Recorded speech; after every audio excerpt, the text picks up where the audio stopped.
So while you think, maybe I can open. Thank you very much for a very nice presentation and a very challenging clinical topic. So I think the overall topic here was prediction and prevention. So we got a lot about prediction, maybe less about prevention. So let me discuss ACLF. So we learned a lot about the natural history and different scores that can predict it, but not so much what we can do. So one controversy I'm sure you're all very much involved in is transplant in that setting. Could you maybe comment on that? Do you transplant patients with ACLF grade 3? Yes or no? And what is your perspective on that? Because that is preventing death, I guess. The only thing we really have that can change. Everything else seems to fail, but please.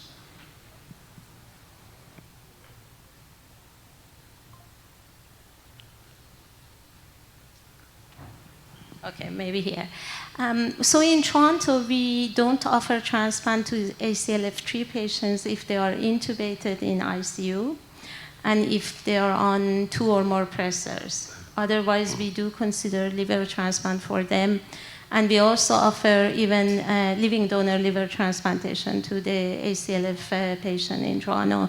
And we have similar good outcome with disease donor as well as living donor liver transplant. In Toronto, we don't have enough, although we have the luxury of having access to disease donor liver transplant, we simply don't have enough organs. And sometimes even the ACLF patients have to wait for over a week, and we can actually transplant them with a living donation. So these are, if they are intubated in ICU or they are on more than 1 pressors, we won't offer them transplant. Or if they are infected, obviously. What about India? Yeah, so I think ACLF3 is a very dangerous zone. I think the type of organ failure also matters. So obviously if you have, I think the worst is respiratory. So if you have lung involvement, I think they do really badly. We would transplant probably patients on inotropes, but if it's like a decreasing dose, and they're sort of improving in terms of inotropes, but otherwise ACLF3 is, and like Dr. Nazia said, they have prolonged post-transplant morbidity and costs and stays, and it's really a mess. Can I? So I think the most important thing I would have thought in an ACLF is a period of stabilization. So once the patient goes in ICU, you really need to give them time which way they are going to drift. If they actually stabilize and there is no more progression happening in terms of number of organ adding up, then they are good candidates to take for transplant, because that's what happens with us in live donor transplant, that there will be a donor available and then there is a pressure about doing it because other things are not working. But I think you need to look at least give them 3-4 days how they are stabilizing before you take them up with multi-organ failure, I'm talking. Thank you very much. Yeah. AJ? Yeah, 2 questions, and the first question is on the same lines which is being discussed about you. Nazia, you did mention about the SALT M score by late Sundram. That does contain the circulatory failure and the mechanical ventilation or respiratory failure, age of the patient, and the patients included in that data were largely severe ACLF. The 2 other variables which are very important there were the BMI and the diabetes. So what do you think, or what would be your cutoffs when you decide about, leave aside this is ACLF, say not ACLF3, it is ACLF2. So do you have any cutoffs for obesity there while deciding, and would you take that obesity as one of the relative contraindication? That's the first question to you based on that. And the second question, maybe we can take it this up, yeah.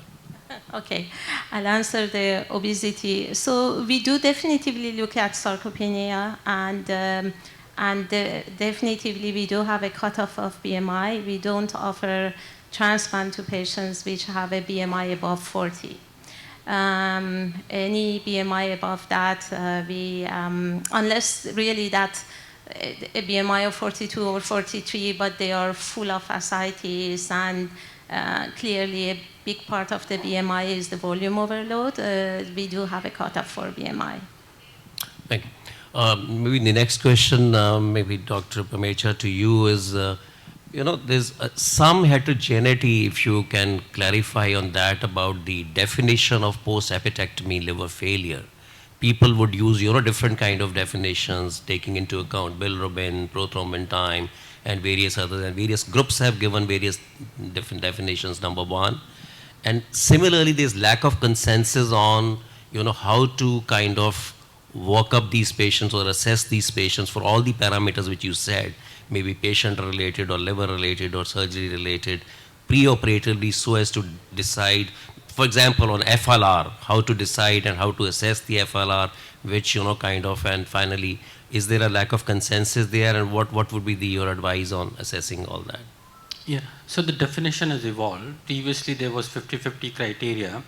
I did have the slide, but time was there. So there was a 50-50 criteria which was used for a long time. But now there is a standard definition, ISLG definition, which actually clarifies in terms of on day 5. It starts, that definition starts on day 5. If you have a rising bilirubin on day 5, irrespective of the level which were there before, or a rising INR, then you are into, biochemically you are into post-apopectomy liver failure. So then it is graded into A, B, and C. So A is basically biochemical, then B is non-invasive treatments. So patient needing just support treatment with requiring non-invasive management actually, and C goes into invasive management.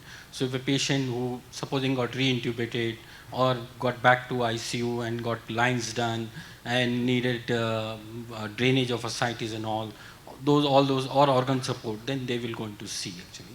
So any patient who has got a rising bilirubin INR on day 5, that will go into post-apopectomy liver failure.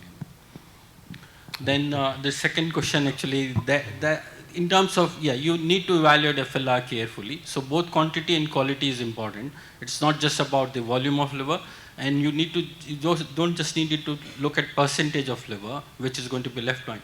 You need to look at actual volume which is going to be left behind into the patient. And then again, quality, there are various tools. Start with FibroScan and then rest. And if there is a doubt, do a biopsy. And functional studies you need to do. So these are all things which you will have to do anyhow in order to decide whether you want to take a patient for major hepatectomy. Neeraj, I enjoyed your talk quite a bit, but I think a basic clarification that I'd seek from you is regarding, you said non-acute and acute, are they different types or patterns of decompensation, or they simply mean the severity of the acute decompensating event was greater in one than the other, or the underlying liver reserve, although not apparent on gross assessment, was lower in the other? That's one. And second, you said that you can prevent, by treating aggressive management of the precipitating event, prevent organ failure. So that presumes that you have predicted organ failure first, because when you start a patient with the AD and give him aggressive management and he improves, doesn't develop an organ failure, how do you know he was ever going to develop an organ failure? So is there any prospective data to show that aggressive treatment of an acute decompensation prevents organ failure? No, you're right. Actually, there is. I don't think there is any prospective data on that. And it's basically, like I said, the major precipitating factors are bacterial infections, alcoholic hepatitis, and GI bleed. So I think trying to prevent them is the only way to really prevent organ failure. Regarding your first question, acute versus non-acute, so I think it's more, it's time dependent and severity dependent both. So if it's within, like most of the criteria, you have developed encephalopathy or ascites within 2 weeks, then it classifies as acute. Otherwise, if it's lower than non-acute decompensation. Patrick? Yeah.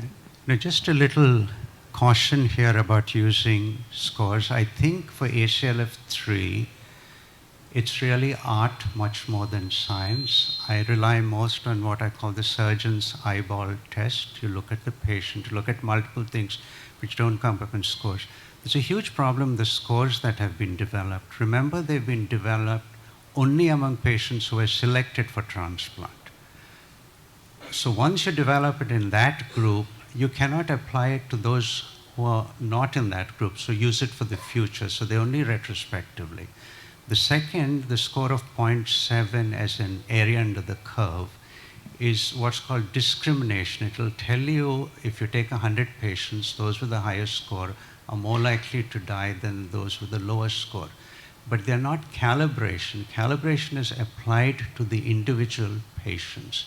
So the scores, area under the curve is not that good. 0.8 and above is good. 0.7 is reasonable.